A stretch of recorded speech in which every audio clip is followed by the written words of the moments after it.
Okay, so today we're just gonna go over something very simplistic, and this includes the southpaw stance. So about a year ago or so, we did a video on how the orthodox fighter would slip a punch against a southpaw fighter. But today we're gonna show you guys how a southpaw fighter should probably slip against an orthodox fighter. So we're just gonna show you guys the three simple punches and the most conventional way that the southpaw fighter slips the orthodox fighter's punches. Okay, so you want to drop your left shoulder on the outside of the orthodox fighter's jab. Okay, and it's the most conventional way because you could slip inside, but of course that takes more technique and you have to be a little bit more advanced because you got to know what you're gonna have to do, because if not, the right hand will follow on the inside, right? And you guys see this a lot because when the southpaw fighter usually slips to the outside, he throws the left cross down the middle, right? Also establishing lead for dominance and pivoting out if he needs to. There are many reasons why the southpaw fighter actually prefers to slip the jab this way. First of all, it helps them avoid the right cross immediately. And what I mean by this is, since the orthodox fighter is throwing his jab and the southpaw fighter is actually going to the outside of that jab, the right cross just becomes something very hard to land. Okay, so besides just simply helping you avoid the right cross of the orthodox fighter, this sets up a very effective and easy counterpunch that could be thrown by any southpaw fighter. So what you do here is simply slip the same way by dropping the left shoulder to the right side, and while you're doing that, throw the left cross down the middle.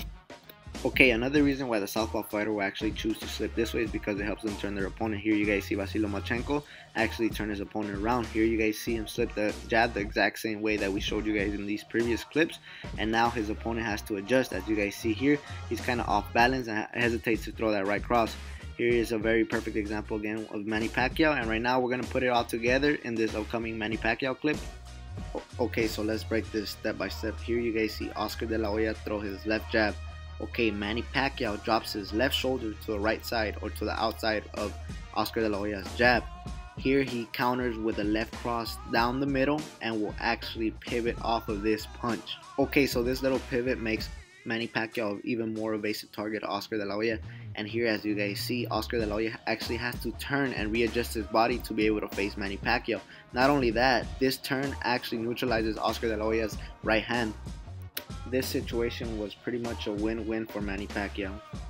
If he throws his right cross, I simply just slip it right here, okay? So I drop my right shoulder on the inside or to the outside of his right cross, okay? Very easy. It doesn't really take a lot of effort. Like, one more time, boom, and I could even half step right here, and I could throw a left cross of my own. And another thing, although people don't really mention it a lot, the southpaw fighter could also just simply bend, all right? Just simply bend.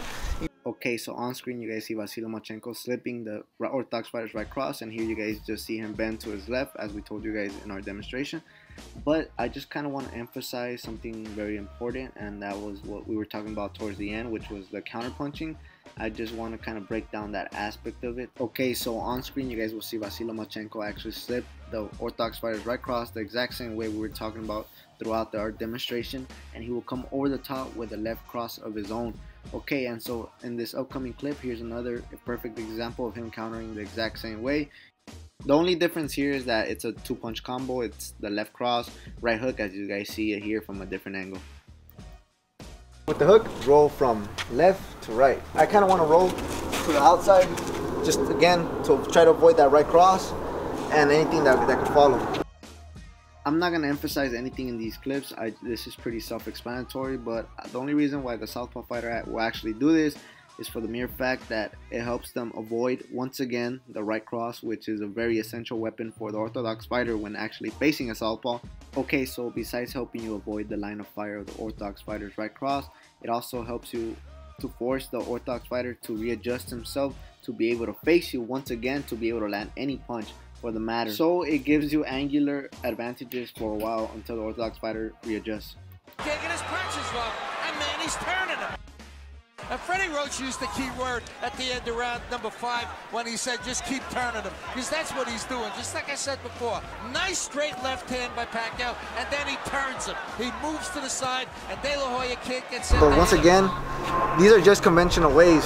The same thing applies to anything you learn on this channel or anything you learn from conventional coaches, because you could actually, instead of slipping the jab to the outside, maybe you could slip it to the inside.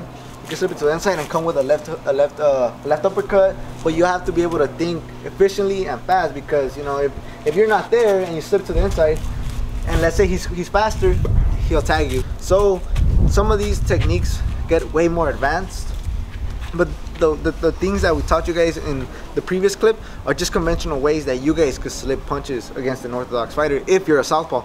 Okay, so that'll pretty much wrap up our video. Hopefully you guys enjoyed our video. Comment down below, tell us what you think. If you're a southpaw, what way do you guys like to slip the jab, the cross, or the hook? Tell us down below. Follow us on our Instagram, follow us on our personal Instagram, and don't forget to hit that website, shop for our clothing.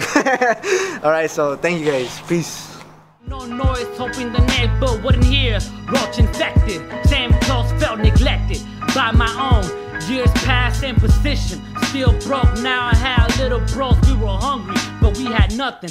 Just a couple of cents, went to the corner store and got some bread. Split it between us three, moms got home, I will leave, hit the streets. Downtown Los Angeles is where I be. Downtown Los Angeles.